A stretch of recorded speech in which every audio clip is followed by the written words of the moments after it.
بسم اللہ الرحمن الرحیم۔ نالج گرو یوٹیوب چینل پر آپ سبھی کو خوش آمدید کہتے ہیں۔ میرا نام ہے محسن خان اور یہ ویڈیو جو ہے یہ ہے اسلامک جنرل نالج۔ یہ ویڈیو اسلامک جنرل نالج پر مبنی ہوگی۔ شروع کر لیتے ہیں۔ اسلام کے معنی کیا ہے؟ اسلام کے معنی اللہ اور رسول صلی اللہ علیہ وسلم کی اطاعت کرنا ہے۔ دوسرا سوال ہے جی، اسلام کے بنیادی ارکان کتنے ہیں؟ تو اس کا جواب ہوگا اسلام کے بنیادی ارکان 5 ہیں۔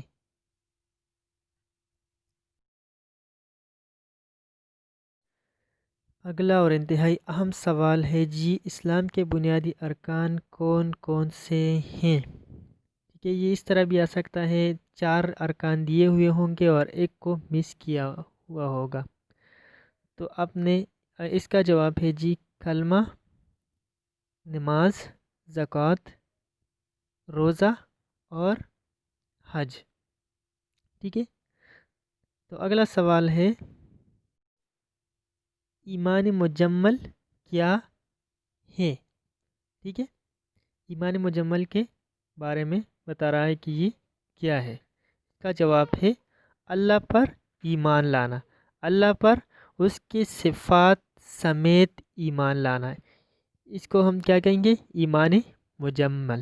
ٹھیک ہے، ایک ایمان مفصل ہے، یہ ایمان مجمل ہے۔ ایمان مجمل اللہ پر ایمان لانا۔ اگلا سوال ہے اللہ تعالیٰ کے کتنے نام ہے؟ ٹھیک ہے، تو اس کا جواب ہوگا اللہ تعالیٰ کے کل 3000 نام ہیں۔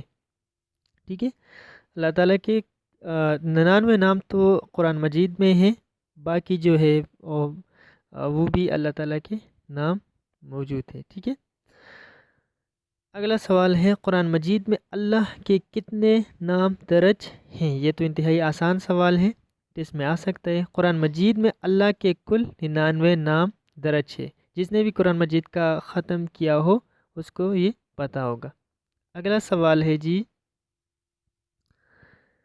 اسماء حسنہ کسے کہتے ہیں؟ اسماء حسنہ، اس کا جواب ہے جی اسماء حسنہ اللہ تعالیٰ کے ناموں کو کہا جاتا ہے۔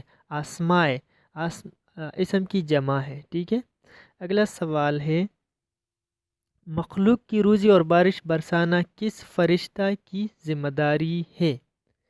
تو اس کا جواب ہے جی مخلوق کی روزی اور بارش کا برسانا حضرت میکائیل علیہ السلام کی ذمہ داری ہے۔ ٹھیک ہے، یعنی کہ یہ اس کے ذمہ، میکائیل علیہ السلام کے ذمہ ہے، ایک فرشتہ ہے، اس کے ذمہ ہے بارش برسانا اور روزی دینا، اللہ نے اس کی ذمہ لگائی ہوئی ہے۔ اگلا سوال ہے حضرت موسیٰ علیہ السلام پر کتنے صحیفے نازل ہوئے تھے؟ انتہائی اہم سوال ہے، ٹیسٹ میں آ سکتا ہے۔ اس کا جواب ہے جی حضرت موسیٰ علیہ السلام پر 10 صحیفے نازل ہوئے تھے۔ ٹھیک ہے، یاد رکھیے گا کتنے صحیفے؟ 10 صحیفے۔ اگلا سوال ہے جی سب سے زیادہ صحیفے کس پیغمبر پر نازل کیے گئے؟ یعنی کہ اللہ تعالیٰ سے نازل کیے گئے، اللہ تعالیٰ نے نازل کیے۔ جواب ہے اس کا سب سے زیادہ صحیفے حضرت شیث علیہ السلام پر نازل ہوئے اور اس کی تعداد جو ہے وہ 50 تھی۔ ٹھیک ہے، اگلا سوال ہے جی حدیث میں کتنے پیغمبروں کا ذکر آیا ہے یا ذکر ہے؟ حدیث میں جواب ہے اس کا حدیث میں 1,24,000 پیغمبروں کا ذکر موجود ہے یا کی گئی ہے۔ اگلا سوال اور اہم سوال ہے جی حضور صلی اللہ علیہ وسلم کی ولادت کون سے موسم میں ہوئی؟ اہم سوال ہے، تو اس کا جواب ہوگا حضور صلی اللہ علیہ وسلم کی ولادت موسم بہار میں ہوئی تھی، یعنی کہ بہار کے موسم میں آپ صلی اللہ علیہ وسلم کی ولادت ہوئی تھی، آپ نے دنیا میں تشریف لائے تھے۔ اگلا سوال ہے حضور صلی اللہ علیہ وسلم کے والد حضرت عبداللہ کا انتقال کتنی عمر میں ہوئی تھی؟ ٹھیک ہے، اس کا جواب ہے جی حضور صلی اللہ علیہ وسلم کے والد حضرت عبداللہ کا انتقال 24 سال کی عمر میں ہوئی تھی۔ یعنی کہ جب عبداللہ 24 سال کے ہوئے تو وہ فوت ہو گئے، اس کا انتقال ہو گیا۔ اگلا سوال ہے، حضور صلی اللہ علیہ وسلم کا نام محمد صلی اللہ علیہ وسلم کس نے رکھا تھا؟ اہم سوال ہے، اس کا جواب ہے آپ صلی اللہ علیہ وسلم کے دادا حضرت عبدالمطلب نے آپ صلی اللہ علیہ وسلم کا نام حضرت محمد رکھا تھا۔ اگلا اور اہم سوال ہے جی، حضرت محمد صلی اللہ علیہ وسلم کے دادا کا انتقال کتنی عمر میں ہوئی؟ یعنی کہ حضرت مطلب جو ہے اس کا انتقال کب کتنی عمر میں ہوئی تھی؟ تو آپ صلی اللہ علیہ وسلم کے دادا حضرت عبدالمطلب کا انتقال 82 سال کی عمر میں ہوا تھا یا ہوئی تھی، یعنی 82 سال کی عمر میں وہ فوت ہو گئے تھے۔ اگلا سوال ہے، دادا کے وفات کے وقت رسول اللہ صلی اللہ علیہ وسلم کی عمر کتنی تھی؟ یعنی کہ عبدالمطلب جب وفات ہوئے تو آپ صلی اللہ علیہ وسلم کی عمر کتنی تھی؟ جواب ہے، دادا کے وفات کے وقت آپ صلی اللہ علیہ وسلم کی عمر 8 سال 10 دن تھی۔ ٹھیک ہے، 8 سال اور 10 دن تھی آپ صلی اللہ علیہ وسلم کی اس وقت عمر۔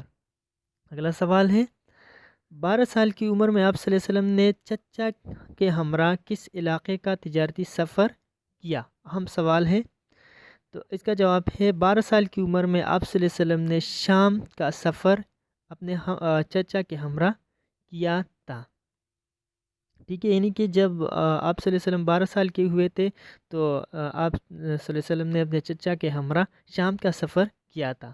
اگلا سوال ہے جی، کس مقام پر ایک عیسائی راہب نے آپ صلی اللہ علیہ وسلم کو بحیثیت نبی پہچان لیا؟ یعنی کہ اس نے پہچان لیا کہ یہ نبی ہے، آنے والے زمانوں پر اس پر وحی نازل ہوگی۔ اس کا جواب ہے، بصرہ کے مقام پر راہب نے آپ صلی اللہ علیہ وسلم کو بحیثیت نبی پہچان لیا تھا۔ ٹھیک ہے، وہ مقام بصرہ کا ہے جہاں پر آپ کی بحیثیت نبی پہچان ہوئی تھی۔ اگلا سوال ہے، آپ صلی اللہ علیہ وسلم نے مکہ سے مدینہ کب تشریف لے گئے تھے؟ یعنی کہ مکہ سے کب ہجرت کیے تھے؟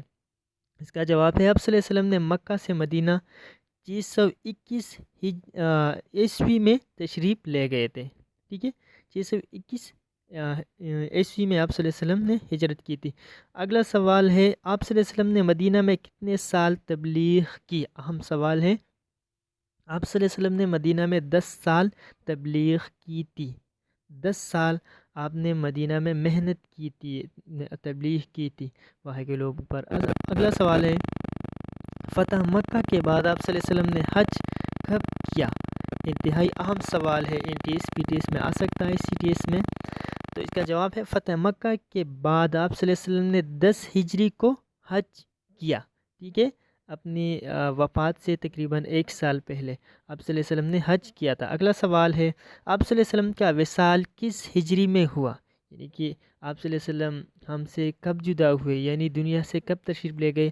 تو آپ صلی اللہ علیہ وسلم کا وصال 11 ہجری کو ہوا تھا یا 11 ہجری میں ہوا تھا۔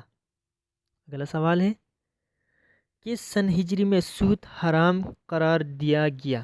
اہم سوال ہے، اس کا جواب ہے 9 ہجری میں سود کو حرام قرار دیا گیا۔ ٹھیک ہے، 9 ہجری میں سود جو ہے اس کو ناقابل استعمال قرار دیا گیا کہ یہ حرام ہے۔ اگلا سوال ہے، کلمہ میں کتنے حروف ہیں؟ انتہائی اہم سوال ہے، اس کا جواب ہے کلمہ میں 48 حروف ہیں۔ ٹھیک ہے، کلمہ جو ہے وہ 48 حروف پر مبنی ہے۔ ٹھیک ہے، اس میں کل 48 حروف ہے۔ اگلا سوال ہے جی، تیمم کا حکم کب آیا؟ تو اس کا جواب ہے جی، تیمم کا حکم 4 ہجری میں آیا تھا۔ آج کے لیے اتنا ہی، ملتے ہیں نیکسٹ ویڈیو میں، تب تک کے لیے اللہ حافظ۔